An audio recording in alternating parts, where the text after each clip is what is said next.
Okay, so now we're going to do the test for the ankle brachial index. That's a comparison of the systolic blood pressure in the arm taken at the brachial artery to the systolic blood pressure at the ankle taken in two places using the posterior tibial artery and the dorsalis pedis artery. I'm going to be demonstrating using the posterior tibial artery.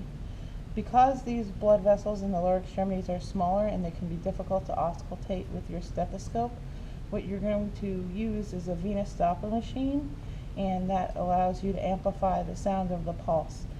So this requires some conducting medium on the probe, and then the transducer is connected to the monitor, which will actually amplify the sound. So the first thing that we want to do is to palpate, locate the pulse for the posterior tibial artery, and then place the probe with the conducting gel. And we're listening for a characteristic sound that sounds like a regular pattern of whooshing. And the rate of the whooshing should be equal to the patient's pulse rate, which I know is anywhere between 80 and 82 approximately. Once you place your probe and you can auscultate the pulse, you're going to inflate the blood pressure cuff.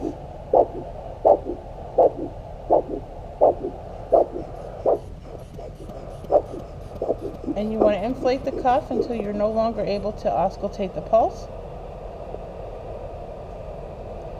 And then slowly allow the air to come out. And we're looking for the number where we first hear the sound again. And so we've measured that systolic blood pressure at the posterior tibial artery at 140 millimeters of mercury. When I had tested the brachial artery, it was 138 millimeters of mercury. We're going to use those two numbers to calculate a ratio, and anything that's less than 0.8 signifies that the blood pressure in the lower extremities is substantially lower than the blood pressure in the upper extremity, which would tell us that there is some level of peripheral arterial disease.